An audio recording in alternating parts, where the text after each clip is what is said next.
नमस्कार, स्वागत है आपका फिफाना हिंदी क्लासेस के यूट्यूब चैनल पर। और इस क्लास में आज अपन एक कहानीकार द्वारा रचित कहानी का अध्ययन करने जा रहे हैं। कहानीकार का नाम है यशपाल, जिसका परिचय अपनों ने कल की क्लास में देखा और आज अपन शुरू करने जा रहे हैं उनके द्वारा रचित कहानी पर्दा। तो चलिए शुरू करते हैं क्लास को। पर्दा कहानी आज की क्लास में अपन देखने जा रहे हैं। पर्दा एक बहुत ही महत्वपूर्ण कहानी है यशपाल द्वारा रचित, और इस कहानी में उन्होंने गरीबी की रेखा से निम्न स्तर पर जीवन जीने वाले व्यक्तियों का चित्रण किया है। एक ऐसा परिवार जो किस प्रकार से अपने जीवन को बिताता है और उस समय बिताता है जिस समय उनके पास खाने के लिए 2 वक्त की रोटी तक नसीब नहीं होती है। तो उन्हीं का चित्रण किया है। साथ ही साथ समाज की एक मानसिकता का चित्रण किया है, और मानसिकता होती है दिखावे की मानसिकता, सामंतवादी मानसिकता जिसे अपन कह सकते हैं। तो उसका चित्रण भी यशपाल ने इस कहानी में किया है। एक बार थोड़ा सा सोचिए, हम दैनिक जीवन में कितने ऐसे काम सिर्फ और सिर्फ दिखावे के लिए करते हैं। कहाँ जरूरत है दिखावा करने की? हमारी जिंदगी, हमारा जीवन हमें पता है कैसे निकलने वाला है, कैसा हम निकाल रहे हैं, कैसे हम जी रहे हैं, हमारे पास क्या है और क्या हमें चाहिए, और जो हमें चाहिए वो हम किस तरीके से हासिल कर सकते हैं, ये हमें समझना पड़ेगा। किसी और को कोई मतलब नहीं है।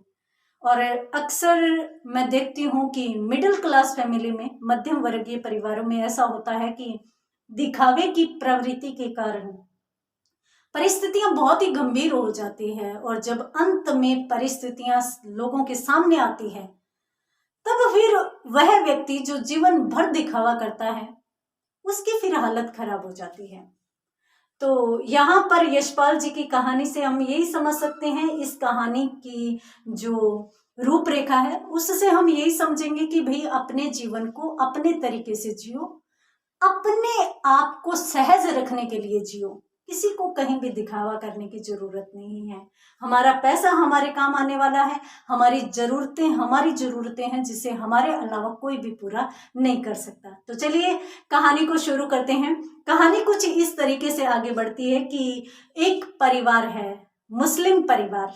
हालांकि इस परिवार में जो मुस्लिम व्यक्ति है, परिवार के मुखिया हैं, उनके नाम के आगे चौधरी लगा हुआ है, परंतु ये मुस्लिम परिवार की कहानी है। तो यहाँ पर अपने जो परिवार की दशा है, परिवार के हालात है, उनके बारे में ज्यादा देखना है, यानी भावपूर्ण प्रसंगों को ज्यादा देखना है। हमें जरूरत ही नहीं है कि परिवार कौन से धर्म से संबंधित है। चलिए फिर भी अपन देख लेते हैं। देखिए इस कहानी में चौधरी पीर बख्श के परिवार की कहानी को लिखा गया है। हालांकि इनके परिवार की पूरी हिस्ट्री बताई जाती है, पूरा इतिहास बताया जाता है। चौधरी पीर बख्श के पिता 2 भाई थे। 2 भाई थे, एक रेलवे में नौकरी करते थे, रेलवे में, और एक डाक विभाग में नौकरी करते थे, डाक विभाग में नौकरी करते थे। और इन दोनों के जो पिता थे वो दारोगा के पद पर थे, दारोगा के पद पर थे। यानी अपन कह सकते हैं कि पीर बख्श के दादा दारोगा के पद पर थे। तो जाहिर सी बात है कि आय अच्छी थी, आमदनी अच्छी थी, और आमदनी अच्छी थी तो इन्होंने एक अच्छा छोटा और पक्का मकान भी बनवा लिया था, पक्का मकान बना लिया था। और ये परिवार इस मकान को हवेली कहते थे, हवेली कहते थे। हम जानते हैं कि मकान 2 तरीके से बना होता है, कुछ अंदर बना होता है, कुछ बाहर बना होता है। तो जो अंदर मकान का हिस्सा था, अंदर का हिस्सा वो जनाना था, उसमें महिला वर्ग रहता था, और जो बाहर का हिस्सा था वो बैठक रहती थी। और इसी बैठक में मुड्ढे पर पीर बख्श के दादाजी नेचा गुड़गुड़ाया करते थे। नेचा गुड़ाया करते थे। नेचा गुड़गुड़ाने का मतलब हुक्का गुड़गुड़ाना है, ठीक है। तो वो यहाँ पर बैठे हुक्का गुड़गुड़ाते थे, यानी वो बैठक होती थी, वो बाहर रहते थे और बाहर से कोई भी आता था वो वहीं तक आता था, अंदर नहीं आता था। और अंदर और बाहर के बीच में एक पर्दा होता था और पर्दा सामान्यतः बोरी का या इस प्रकार का नहीं होता था। पर्दा एक अच्छी क्वालिटी का रेशमी कपड़ा होता था। रेशमी कपड़े का एक या फिर अपन यूं कह सकते हैं कि रेशमी दरिया जो आती थी, बहुत ही अच्छी दरिया आती थी, बहुत ही अच्छी क्वालिटी की होती थी, वो पर्दे के रूप में बीच में लगी होती थी। तो अंदर वाले लोग यानी महिलाएं अंदर रहती थी, पुरुष बाहर रहते थे। और पुरुष में अगर अपन देखें कि दारोगा साहब जो हमेशा बैठक में रहते थे, तो बाहर से कोई आता था तो वो अंदर नहीं आता था, वो बाहर ही रहता था। और ये हम जानते भी हैं, हमारे भारत में पर्दा प्रथा रही है। तो उसी प्रकार का दृश्य यशपाल जी द्वारा दिखाया गया है, ठीक है। एक मकान है जिसके अंदर के हिस्से में जनानियां यानी महिलाएं रहती हैं, बाहर का हिस्सा बैठक है। और दारोगा जी के दो बेटे हैं, दो बेटे जिन्होंने एंट्रेंस पास किया है। एंट्रेंस देकर भी ये सिर्फ रेलवे और डाक विभाग में कलर की ही पा सके, बाबू की नौकरी ही पा सके। तो दारोगा जी अक्सर अपने दिनों को याद करते हैं और अपने दिनों को याद करते हुए कहते हैं कि हमारे टाइम में मिडिल पास करके भी एक व्यक्ति कलेक्ट्री की नौकरी पा जाता था और अच्छा खासा पैसा कमाता था। जबकि आज देखो, एंट्रेंस अंग्रेजी तक पढ़कर भी लोग बाग है वो 30-40 से ज्यादा नहीं कमा पाते। तो ये दुख वो हमेशा करते थे और साथ ही साथ उनकी इच्छा थी कि उनके पुत्र बड़ी नौकरी में जाए, बड़े पदों पर जाए। परंतु इस सपने को अपनी आंखों में मूंद कर ही उन्होंने आंखें मूंद ली, अर्थात आंखों का सपना आंखों में रह गया और ये दारोगा साहब चले गए, इनकी मृत्यु हो गई। उसके बाद इनके परिवार में आर्थिक उन्नति तो नहीं हुई, यानी ये छोटी छोटी नौकरी करते थे, उसी नौकरी पर रहे, परंतु पारिवारिक उन्नति खूब हो गई। पारिवारिक उन्नति यानी जो फजल साहब थे जो रेलवे में नौकरी करते थे, उनके भी 4 बेटे और 3 बेटियां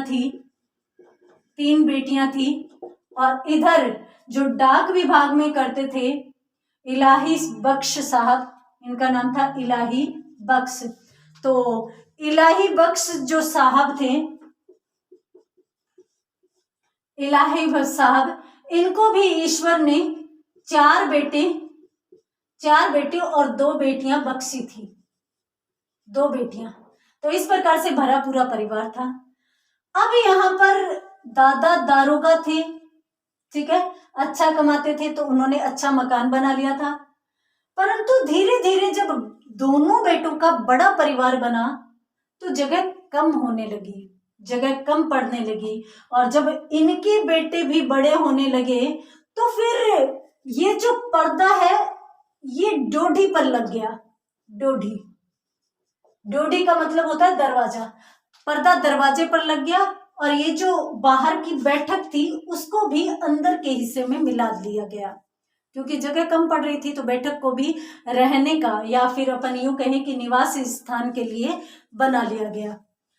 अब 4 बेटे और 2 बेटियों का परिवार इलाही साहब का और 4 बेटे और 3 बेटियों का परिवार फजल साहब का। इतना बड़ा परिवार था, इस छोटे से मकान में रहते थे, परंतु अच्छे तरीके से रह लेते थे और डोडी पर लगा पर्दा किसी भी बात को अंदर से बाहर नहीं जाने देता था। तो ये हम मान सकते हैं कि ये पर्दा एक अच्छाई का प्रतीक हो सकता है या फिर अपने अंदर की परिस्थितियों को बाहर नहीं जाने का या नहीं जाने देने का प्रतीक भी हो सकता है।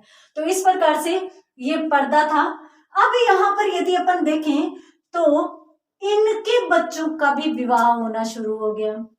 अब जब इनके बच्चों का विवाह होना शुरू हो गया तो जाहिर सी बात है कि परिवार और बढ़ेगा, यानी